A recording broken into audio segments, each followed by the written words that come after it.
Sa wakas kasama na. Sino nagbigay siyang magdala? Kamang, kamang.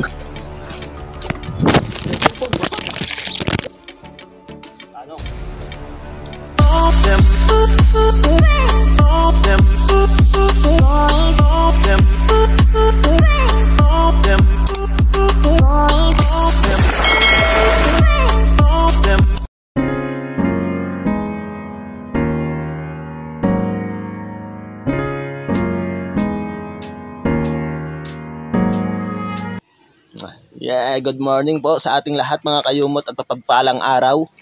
So ngayong linggo nga po ay pupunta kami kay na Tatay Cesar para tulugan pong mangahoy. Kasi malapit na yung baysana ng kanyang anak mga kayumot. Actually, nung nakaraang linggo pa sana kami tutulong, kaso yun nga na pagdesisyon na ni Kuya na pumunta muna kami sa Lipa kasi mag-swimming sana, kaso hindi natuloy, di ba? Na lang kami punta ng Robinson. So kain ganun. Kaya ngayong linggo ay tutuparin na namin yung pangako ni Kuya kay Tatay Cesar. Kasi nung birthday ng anak ni Kuya ay talagang malaki rin ang tulong ni Tatay Cesar. Pumunta pa talaga daw ng Lipa. Kaya ngayon na si Tatay Cesar yung may kailangan ng tulong ay puntahan natin mga kayumat. Kasama tayo dyan sa pangangahoy. Kahit kunting tulong na sa ganitong pamaraan ay malaking bagay na rin po sa ating mga kasamahan dito sa Camp Kapanalig. Kaya tara mga kayumot, samahan nyo kami at tayo'y magpapawis naman ngayong araw sa pamagitan ng pangangahoy. So ayan, ang gawin na kami. Andyan kaya? Ay! Tama ka! Tama kayo!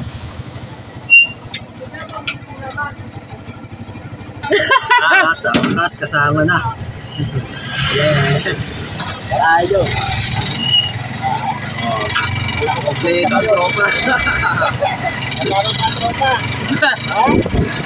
Okay na.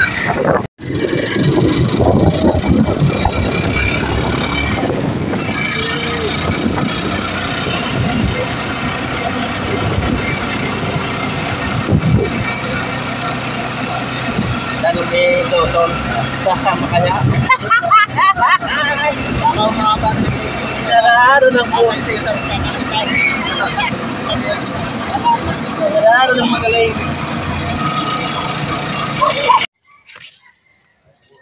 Anong ginagawa mo? Kakama. Mapapanis yan. Ay, alam nga namang pahain. Hindi man pwedeng kutsarahin. Masa na. Pwede din yata ito sa mga babae. Yung sa buhok. Sa lapay? Oo. Esos. Ayun. Ihan ko Tibay talaga. Hindi natin ayos niyan. Sa baka? Oo.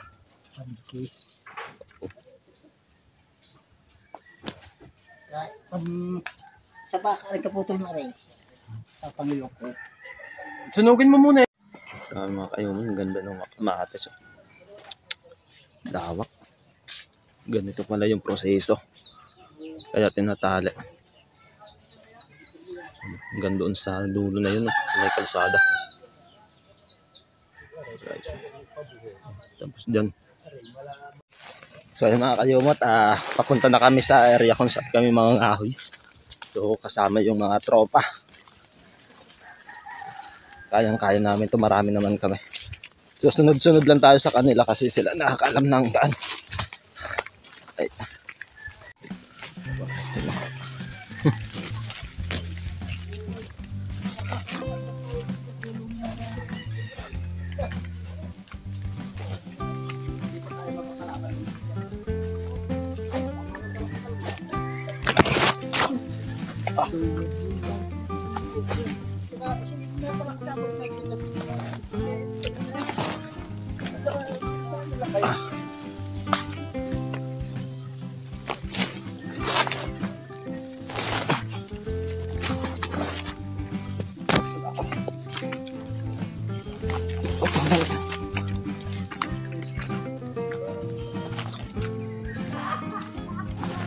Tapos ano lang, pababa mga kayumot, tapos pataas. Aba. Okay. Bitabi po. Wow. Pero so ay mga kayumot dito din ang taan pabalik. So wala ba talaga dito sukat? Grabe.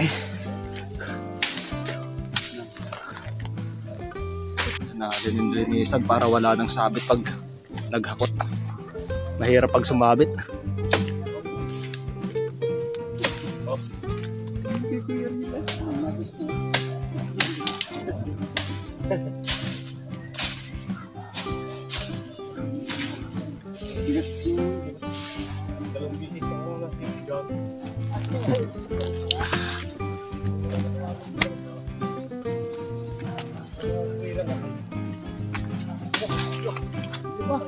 Mahaba. May nakabitaw na ako. Hindi nakatama.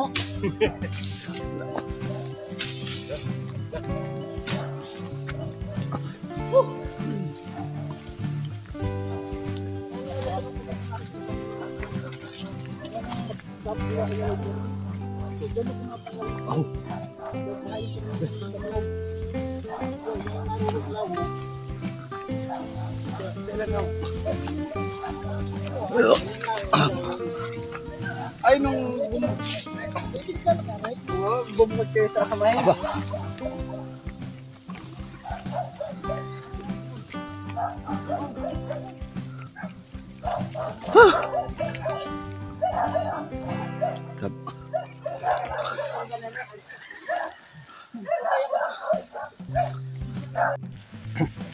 So hanggang ngayon ay naglalakad pa kami mga kayumot papunta sa area.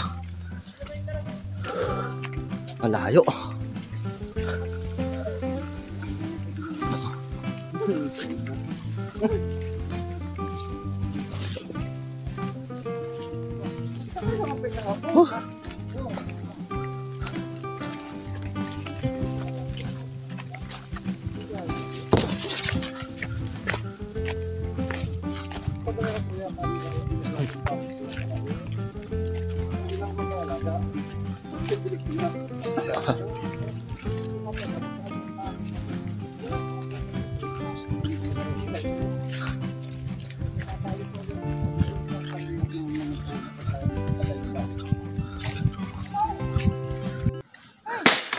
Ano ko yan, Unay? Ano masasabi mas layo? Kaya? Hindi mo yung pagbalik. Kaya nga. Baka tayo ba dumating mamaya doon mamayang alas 4 pa. Sa layo. Hindi mo maaaring yung magpapahinga. Kakakbang ng 5 o pahinga. Oo. Ang ganda ng lugar pero ang layo mga kayumot. So parang pinagsisiyan ko ng sumama. Pero kaya natin yan. Ganyan yung mga dito, tulong-tulong. Kakayanin natin yan. Tataywanin nga, nakaya eh. Tayo po. Okay ka lang?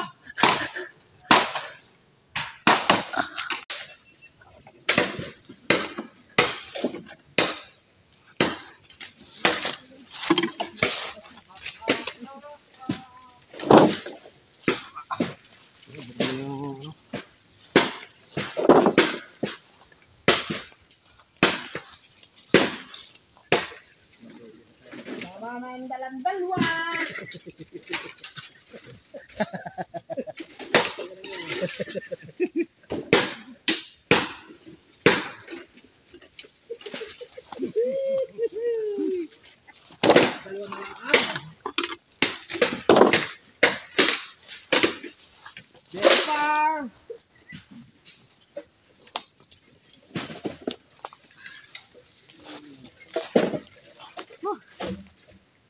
Wow! Ito! Nako! Hindi nga. Wow! Sarap! Op!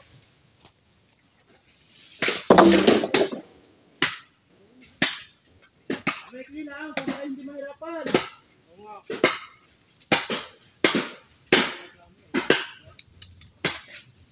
Gagawin ko sa akin, susunungin ko na. Pag ay mahaba ang inyong pan. Tingnan kayo kalat ang paa.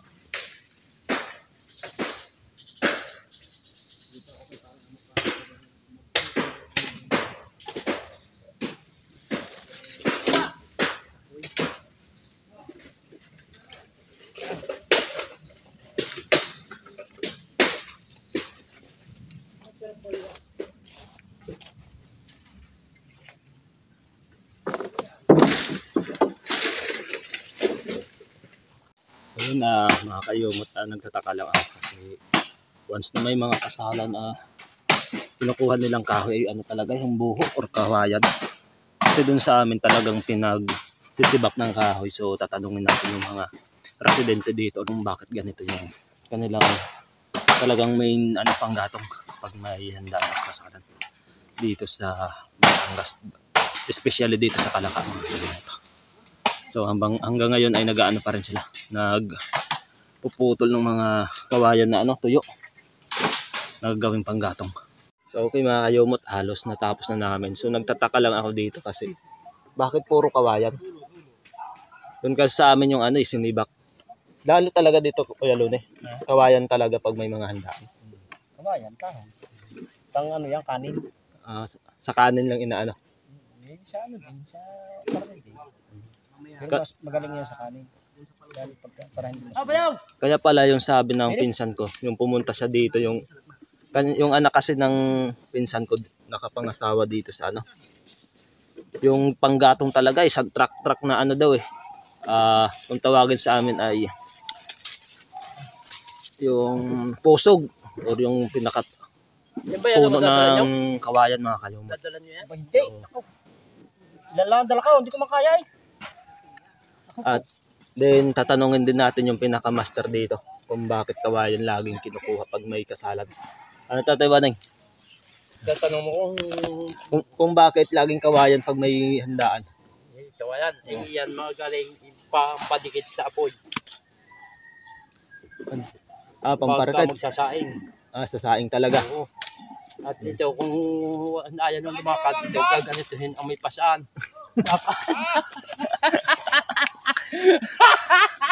Loko talaga to talaga. Timing at timing. Ay! Tol! Yung ayaw nang lumakad, gaganituhin. Gagaratuhin ha? Lakad! Tinitin siya. Right. So punta tayo sa iba. Ay! Tatanungin natin mga kayumot. Ayan. Kuya, sa probinsya nyo, kawayan din yung panggatong pag may handaan. Kawayan kahoy. Pero pagdating sa mga pagpapakulo ng tubig, Kawayan talaga. maganda, no? Pero, Kasi talaga doon sa amin sibak talaga, sisibakin. kasi wala Walang namang kawayan. kawayan. Kawayan doon eh. Dati marami. Oo. Kaso ngayon, Halos puro ginagawang kubo. Oo. Mas malayo talaga. Yung karamihan na kawayan doon ay bandang bundok talaga. Pero sabi na. Palitan kami ni dito. Kuya Waning. Ay ito, tanungin natin. Talagang pinaka-main talaga dito ay kawayan. Kawayan. Pero Kahoy. nagsisibak din Sisibak din. Kahoy. Eh, sinisibak din eh. Kaya nga lang, maganda siya buo. Puputasan lang. Para yung usok. Hindi buko ng pawali. Pero yung iba sabi na Kuya Lune ni Tatay Waning, yung kawayan talaga karamihan sa pangsaing sa kanin. Isa pa. No? Right. So at least mayroon tayong nalaman na kung bakit talaga ito yung pinaka-main. Ay, may ba? So maraming salamat sa ating natanong mga kayumot. Alright. Paano may kaalaman tayo kung bakit ganito talaga yung pinaka pangunahing panggatong nila dito habang may handaan. So ayan mga kayumot at kami magtatali na. So ako magbibigay sa kanila ng hakutin. Ito sa akin, yan. Kay Tatay Waning. Yan kay Kuya Lune. Kung sino nagbigay siyang magdala. Pinili na mag-aano. Kung sino nagbigay siyang magdala. So yun pagkuha ng buko. Sa may-ari. Alam nyo na kung sinong kumuha ha. Kung hindi kumain ng buko. Ang yung pagalitan. Bakit? Alright. So, papunta na kami mga kayumot. Iba. Whoop. Aba. Yeah. Kamang. Kamang. Kamang, kamang. Nakakapagod na. Malapit lang yung inagbata namin. Dinakad. Kapagod na mga kayumot. Buti masyado, hindi masyadong matarik itong ibang dinadaanan. Mamaya, may bangin na dadaanan kami. Right.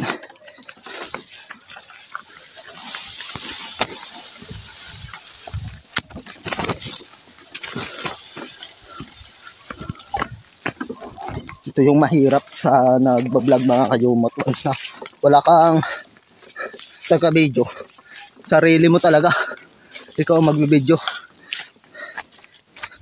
Minsan di mo alam kung paano kukuhaan yung ginagawa mo.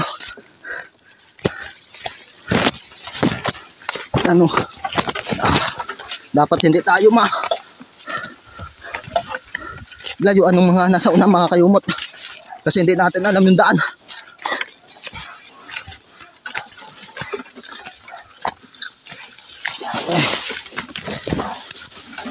Ayos. Dito na tayo sa may bahay.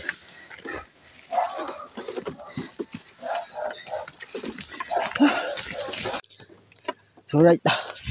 Dito na tayo sa malapit sa may bagay mga kayumot. Ang bilis ng dalawa. Grabe. Hinahabol ko nga, baka ako maligaw. Sumigaw na si Tatay Bading. Tatay Bading! Hintayin nyo kami. Paano ko na? Saluhin mo! Saluhin mo! Ang dulas!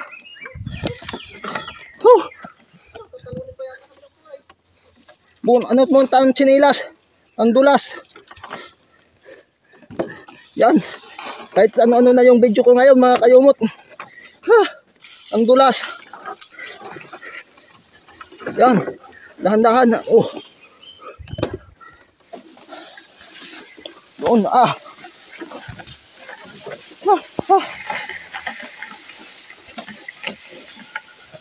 Right. Dulas.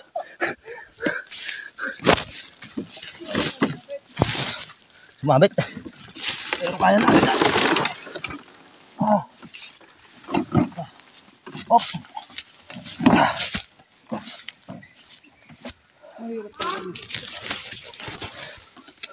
Walang suko. Walang sukuan.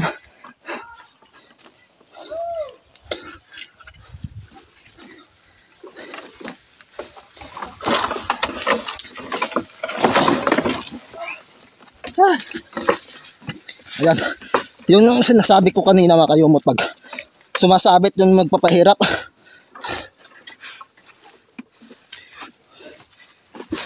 Tapos yung dulas ng daan.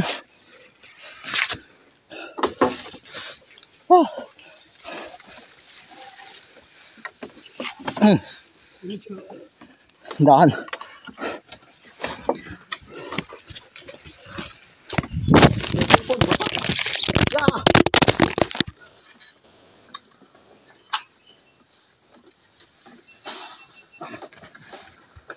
Gabang.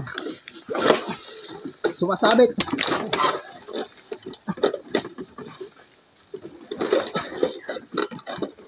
Sumabit.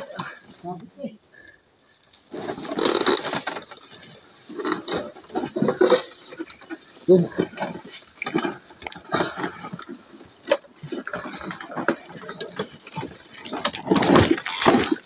Kailangan gumapang, sumasabit.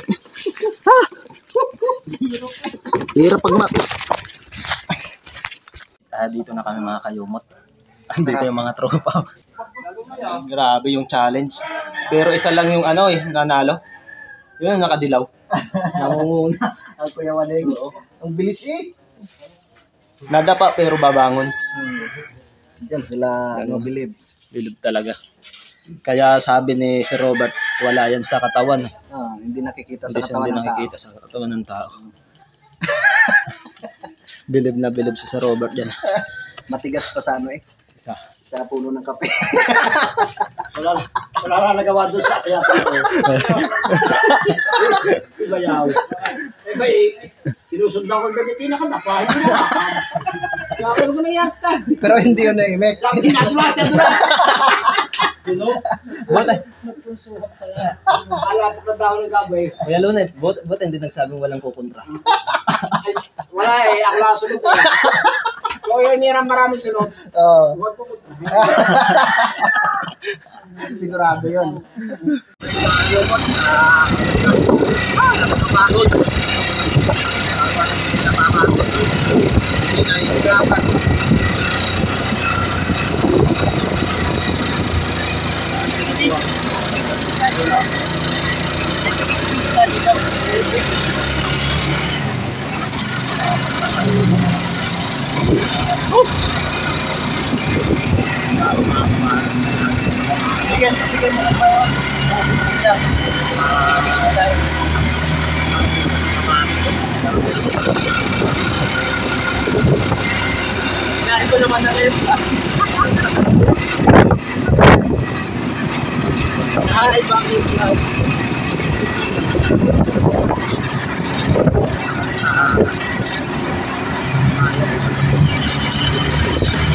Time check po tayo mga kayumot. Ang oras po natin ay alas 2:05 ng hapon.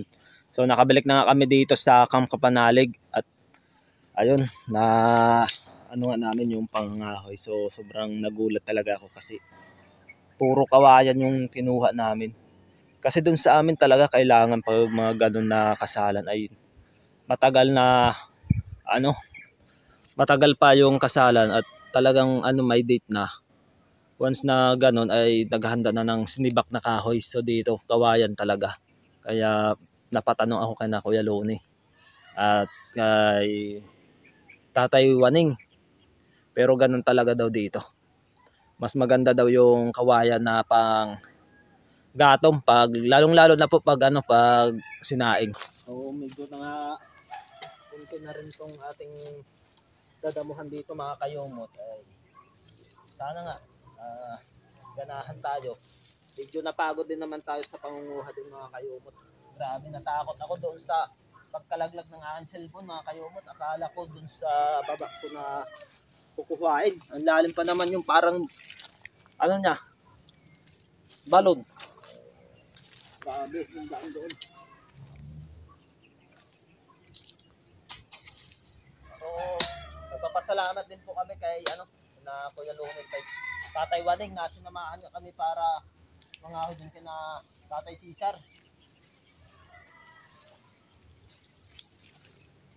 Iba talaga pag sina Kuya Luni yung kasamahan mo talaga.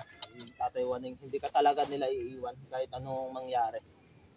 Sa trabaho kung kailangan mo siya sa magsabi lang. Matik.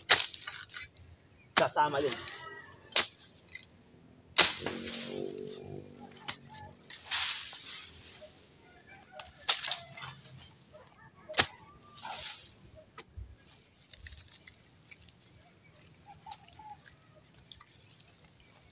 So yan, at nagpapasalamat din po ako kay na Tatay Cesar sa mainit na pagtanggap nila sa amin doon. Grabe. Ito talaga pag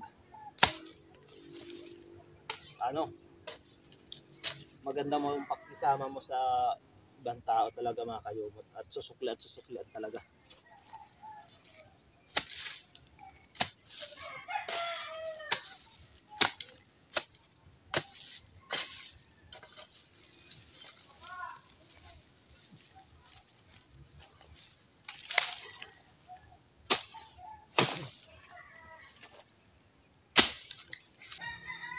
Sana nga mga kayumot hindi tayo mga dito.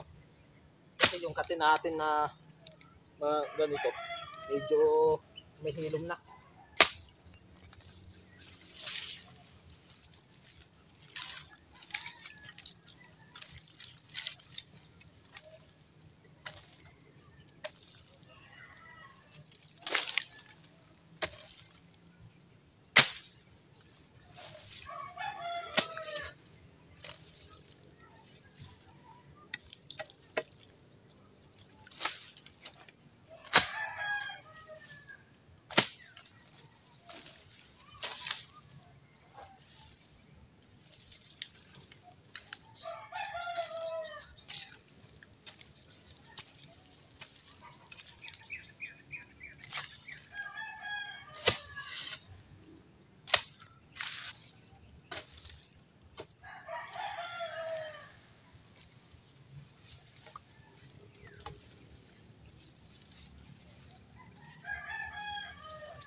Unti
natin mga kayumot.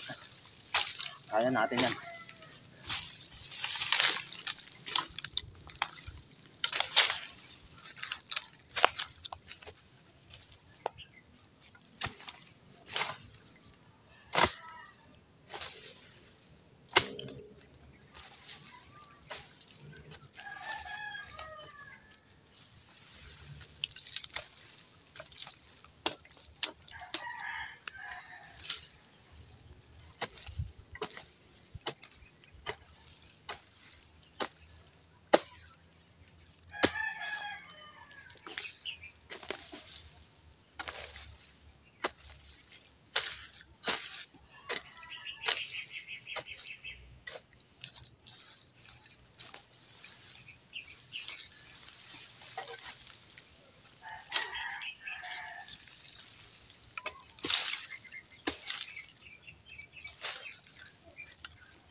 Iba ang init ngayon mga kayumot. Grabe.